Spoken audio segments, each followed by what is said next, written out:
Hey, now ISIS. Check it out. For one, it was a big deal. Like, okay, like in Egypt, you never seen a lot of the goddesses have their own pyramid under their own right. It was like their husband would make it for them. They would make a pyramid and dedicate it to the beauty of their wife. And here you go. Isis had her own goddamn pyramid she built with her own goddamn money in Egypt. You know, her own currency. She financed it and put it together. Had her own pyramid. She was the resident astrologer and glamour girl. She was like doing glamour sessions, like feminine hygiene and beautification products and sessions. This is what she used to do, and she made a fortune because she could read people, and she could go into the astrology of things and give you a lot of uncommon information about you. Okay, great. So this is her thing. So her pyramid was magical. The ceiling on her pyramid, she designed it, and it was a time machine / astrology machine. And she could connect with the cosmos through her ceiling. She could type in certain mathematical equations and line it up with the cosmos above, and she could pull energy from the cosmos and beings through the ceiling of her pyramid.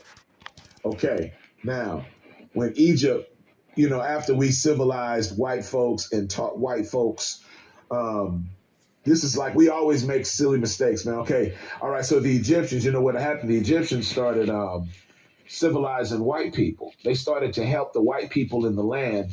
They even started taking on white wives and started bringing white people into Egypt. This was our downfall. So they started taking on Egypt. And guess what they used to call the white women?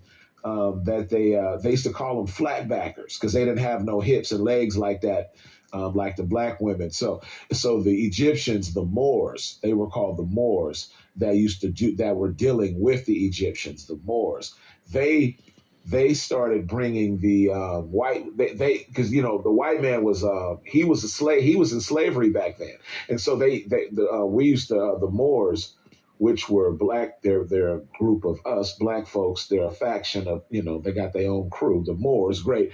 They used to go and take the white women and transport them and make them work. They were under slavery and under bondage. Now, the Moors, they said, you know, being niggas, they started having sex with some of those flatbackers. They used to take the white women and put these boards around their pelvises and then run the chain through it and make them walk. And they would call them flatbackers because the thing would snap around their flat booties and their small legs. And they would walk, and they would tie them through with some chains in between the chunks of the wood and the chunks, and they would transport the white women like that. But these brothers, so they started fucking. They started, wait a minute, these is women, and they started fucking and started making mixed kids and shit. And they started taking those white women and introducing them to the Egyptians. And so the Egyptians aren't haters. They got everything in abundance. So they're like, fuck it. They started befriending and taking on some of the white women as wives too. Made a very bad mistake. They started bringing in the white women inside of Egypt and started making kids with them and teaching these white women the Egyptian ways and letting them be around the other black goddesses. And they started learning, and we were sharing our information the same way black folks do now. Share their game and their information with white people. No problem. A white girl can go to the hood and black girls will embrace her, and that's my white friend. And she could kick it with the white girls, and they'll put her on to some dick. You know, they got a big brother or a cousin that want to fuck a white girl. Next thing you know, the white girl got a mixed baby, and it's all good in the hood. You know, you can go to any hood. You can go to Compton, Watts, there's white bitches out there that got 5 and 6 baby daddies, talk more black than we do. We let them in. So we did this in Egypt, okay? And so what happened was the white women started to take the information that they were learning from being are able to live and to have children and to marry certain black men in Egypt and with the Moors, they took that information that they learned from us and they started connecting with their white men and giving them the information. And the white men took that information, saddled up, and came and kicked Egypt in the ass. And that's how we lost Egypt, fucking with white folks. And now this correlates back to ISIS. You know what they did?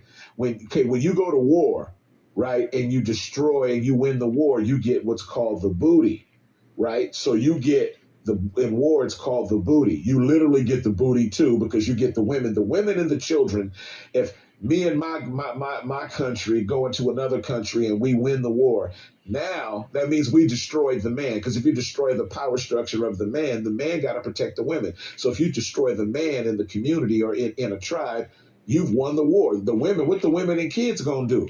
So you can come and go. That's all a woman and a kid can do, right? So that's what happened to Egypt. Guess what they did? Now, you heard of Napoleon, right? His boys, after Egypt became a free-for-all because the niggas got destroyed in there. So it was just the women and children left in there like, oh. So guess what? What happened? White folks from all over the different globes started coming and feasting on Egypt and raping and robbing and pillaging and stealing. They started to come and rip our guts out. So guess what they did? Napoleon came and went right to ISIS. He went to ISIS's magical digital pyramid and tore the ceiling out because they know it's magical. Remember, because the white folks had already had a chance to live and become a part of Egypt through the Moors and experience and learn our game. They passed that information on. So white people learn, oh, wait a minute, them niggas got all kind of radical shit up in there. So if we ever get a chance to get up in there, we gonna come and steal it and get it and build our civil. And that's just what they did. Do you not know that Paris, France is built off the energy of ISIS? They built it off the magic, because check it out. ISIS's pyramid was a time machine. She was way ahead of her time.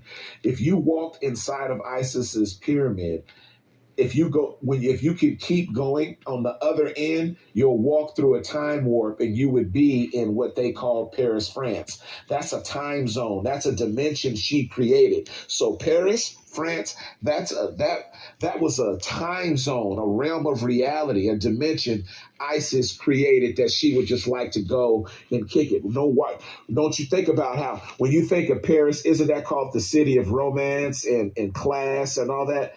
That's ISIS. That's her air bubble.